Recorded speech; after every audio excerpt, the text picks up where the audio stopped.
আমি ৰসায়নৰ কিছুমান প্ৰাথমিক ধাৰণা এইটোৰ এটা টপিক লৈছো পদাৰ্থৰ ৰাসায়নিক শ্ৰেণী বিভাজন কেমিকেল ক্লাছিফিকেশ্যন অফ মেটাৰ বুলি কয়। ইয়াৰ আগত আমি পদাৰ্থৰ ভৌতিক শ্ৰেণী বিভাজনৰ বিষয়ে পঢ়িছিলো আৰু তাতে তোমালোকৰ 2024তো কুৱেশ্যন এটা আহিছিল সেইটো টপিকৰ পৰা। তো এইটো টপিকৰ পৰা এইবাৰ তোমালোকৰ কাৰণে বহুত প্ৰয়োজনীয়।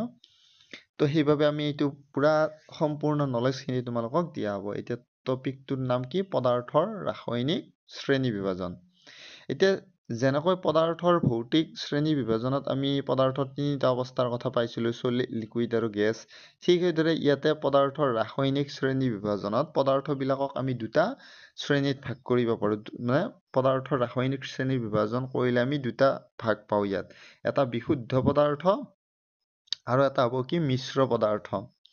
এতিয়া যিটো মিশ্ৰ পদাৰ্থটো এতিয়া মই দি আছো, তো তোমালোকে চোৱা।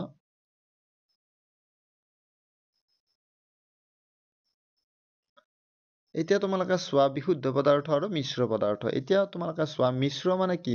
মিশ্ৰ মানে নামটো চাই গম পাই তাত বহুত দুটা বা তাতকৈ অধিক উপাংশ কি হৈছে? মিক্স হৈ আছে। দুটা বা ততোধিক, ইয়াতে মই লিখি দিছো, দুটা বা ততোধিক পদাৰ্থ মিহলি হৈ থাকিলে মিশ্ৰ পদাৰ্থ পোৱা যায়। মানে মিশ্ৰ পদাৰ্থ হ'ব লাগিলে আমাক যিকোনো মিনিমাম দুটা বস্তু লাগিব। যেনে বায়ু হৈ গ'ল। বায়ুততো বিভিন্ন ধৰণৰ গেছবিলাক মিক্স হৈ থাকে, তোমালোকে জানা। যেনে পানীত যদি তুমি চেনি দিয়া, মানে পানীত চেনিৰ যদি দ্ৰৱ বনোৱা, তেতিয়া তাত দুটা বস্তু মিক্স হৈছে, পানী আৰু চেনি। তো সেইটো এটা মিশ্ৰ পদাৰ্থ হ'ব। হৈ গ'ল। আকৌ মিশ্ৰ পদাৰ্থ তোমালোকৰ দুবিধ আছে, সমসত্ব মিশ্ৰ আৰু অসমসত্ব মিশ্ৰ পদাৰ্থ বুলি কয়। মানে সমসত্ব মিশ্ৰ পদাৰ্থৰ উদাহৰণ হ'ব বায়ু, পানীত চেনিৰ দ্ৰৱ।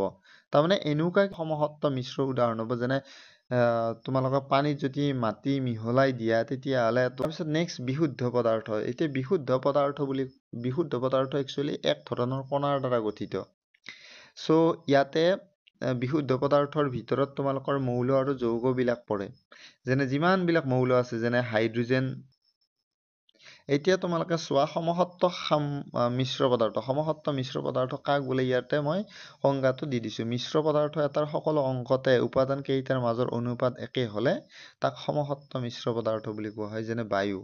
আৰু অসমসত্ব মিশ্ৰ পদাৰ্থ একে, এইটো তোমালোকে নহ'লে আৰু তাক মিশ্ৰ পদাৰ্থ বুলি। যেনে নিমখ আৰু চেনি, এই দুটা তোমালোকে যদি মিক্স কৰি দিয়া, তেতিয়াহ'লে এইটো দুটা বস্তু মিক্স হৈ আছে, তো মিশ্ৰ পদাৰ্থ হ'ব। কিন্তু কেনেকুৱা মিশ্ৰ পদাৰ্থ হ'ব? এইটো অসমসত্ব মিশ্ৰ পদাৰ্থ হ'ব।